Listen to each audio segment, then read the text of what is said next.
I'm here with my friend Shannon. Hello. Welcome to Santa Monica.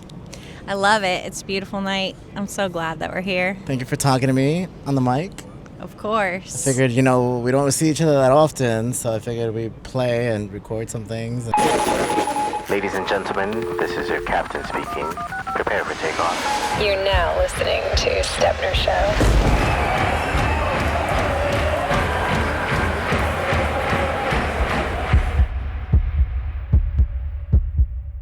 Shannon, my friend Shannon, is here visiting. Shannon, tell everybody what you do on this planet. What do I do on this planet? Oh, man. Do a lot of things on this planet. But right now I'm writing 2 books, actually. One is an autobiography, and the other one is a fiction novel. So 2 in nonfiction and fiction. At the same time. And which one is more strange? Like, is it better to be writing fiction or nonfiction? Okay, so I started writing the fiction novel because the autobiography is intense. Ooh.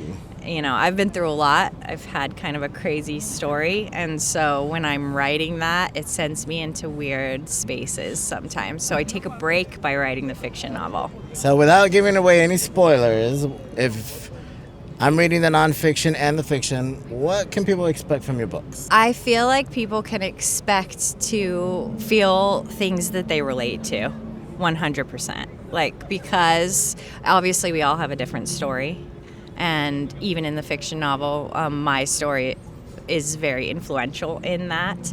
But we all have the same kind of emotions. Despite what happens to us, we all, when we experience things, we feel the same kind of things. So I feel like it's going to be relatable to a lot of different people. And I feel like it's going to send you through all of the different waves, all the different feelings. So I'm excited to finish it. I'm about a quarter of the way through on the fiction novel, and then hopefully when I finish it, I'm going to adapt it into a screenplay. Ooh, so movie maker right here. Yeah. So if I were to walk into a bookstore and be like, hey, I'm here to see, I want to buy Shannon Lee's books.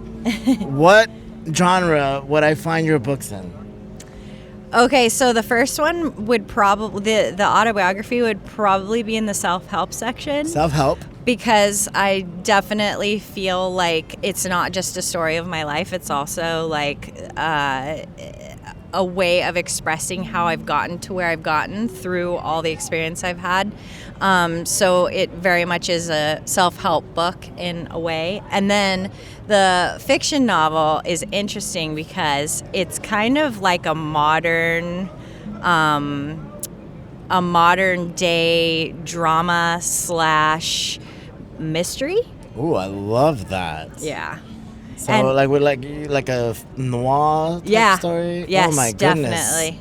Yeah. And that's the one you're going to turn into a movie? Yes. Oh my goodness. Yeah, And, and I have helped to produce already 5 movies. So Okay. I feel like this one is going to be the one, though, that's going to kind of set Amazing. things off. Amazing. So. And I also understand you do other work in other areas. You have a show that you do, a YouTube page. I just podcast. started a YouTube channel, yes. Yes, girl. Welcome to 2024. As has everyone. No. And what can people find on your YouTube channel? Okay, so my YouTube channel is very much in the same vein as my autobiography. It's like my story, what I've been through, and how I've come out of the traumatic situations that I've been through, how I heal on a daily basis, what I go through, It's very in real time. I talk about things that I'm going through because, it's been a journey, and I've come across a lot of challenges in my life, and so I just try to be relatable. And instead of coming from a clinical perspective, because I'm definitely not a doctor and I haven't been educated formally, I come from like a real perspective of like, how do you deal with anxiety, depression, when you've been in an abusive situation? I've had issues with alcoholism, so I talk about all of these things. And the healing process, if you can just share a little bit, what can you tell people about healing? So healing is a very personal subject, but I think that the biggest thing that I've learned is that it's about making a decision that you want to heal.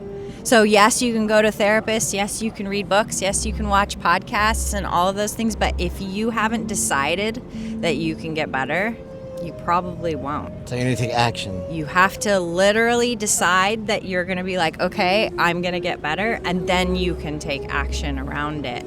But if you don't make that decision that you can get better, it's almost impossible to heal.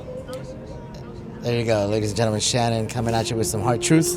And where can people find you? Like, if we were to put a link right here on this screen. So my YouTube channel is called Love to Live with Shannon Lee. And then my Instagram is also Love to Live with Shannon Lee. So it's very easy. I can't wait for people to hear and listen and read what you're bringing to this world.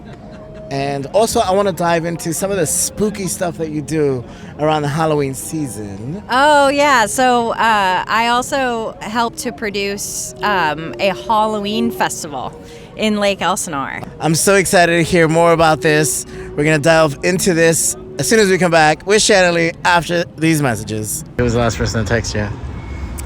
So I think it was my friend Eve. She's talking about how they were going to cancel their trip because they've got a bunch of family stuff going on, but she said that they're still going to go for it. And what days are we planning on meeting her? Nice. And I said, well, we're going to a trade show, so how about the 10th? And she said, sounds good. So the last message I got was from my friend Carmarelli. She said, I hope you're having a great day. Talk to you soon. And we're back, part 2 here with Shannon Lee. Shannon, we were talking about your Halloween extravaganza attraction. Tell me, what is it that you do during the spooky season? So I co-produce a Halloween festival that's in Lake Elsinore. So it's a combination of carnival rides.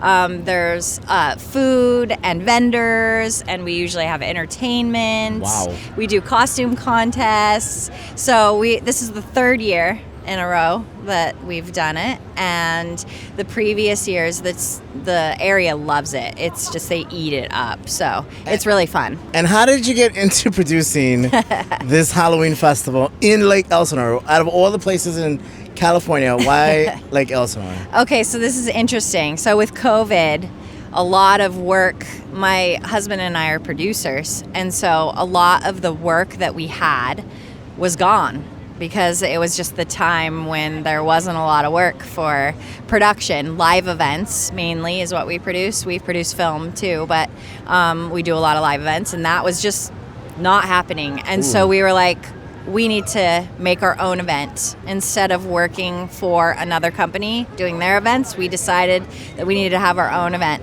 So we basically went around, driving around, looking for a location, and we came across the stadium there, and it's a small stadium. It's a minor league stadium, baseball stadium. Wow. And we went to them and we said, would you guys be interested in having a Halloween festival in your parking lot? And they said yes. And so we produced it. We basically, from the bottom up, we got a hold of Carnival Ride. We did all the things. So That now sounds it's 3rd year. incredible. Yeah, it's really fun. So this is like year 3, the 3rd act of your Halloween festival. What is it? What have been some of the challenges in producing a Halloween festival? Oh my gosh, it's all the moving parts. Just like with anything, with producing any kind of event, you have to remember that there's all the moving parts that have to come together to make it a really fun experience that people go to, and they don't even think they're like, they don't realize how much work goes into it, but they have a great time. So contracting with a carnival, getting all the individual local vendors to know about you. Wow. Because if you've never done it before, how do they know about you? So we literally, the first year, we had to go out on foot and get people. We went to a ton of different festivals and different markets, and we recruited. So lots of logistics. Tons of logistics. Lots of awareness. Yes. Lots of credibility. Yep. And what, on the flip side, what has been some of the most rewarding parts of creating a Halloween festival? I can't express in words what it feels like to walk through a carnival that you have created that didn't exist before, and then you're walking through and you're seeing all the people have this great time, enjoy the food, enjoy the rides, enjoy the entertainment. It feels like it's your child. So just watching people enjoy it, all dressed up in their costumes and all the experiences that they get to have, it's so rewarding. Oh my goodness, I cannot wait to attend. I feel like this is the year I have to come to your Halloween festival, especially now because now we're friends in real life, not in the digital matrix. You have to, and you have to dress up. Yes, I love to cosplay. And thank you so much. And just a little rapid fire. Let's just favorite scary movie. Oh, favorite scary movie. Okay, I'm gonna have to go with Psycho, the original Psycho. Breakfast tacos or breakfast burrito? Breakfast taco. Ooh. Ocean Pacific or Atlantic Ocean? It's so hard for me, but I'll have to go with Pacific because this is where my heart is. Yes. Favorite place to eat in New York City? Whoa hop. Favorite place to eat here in Los Angeles? Oh man.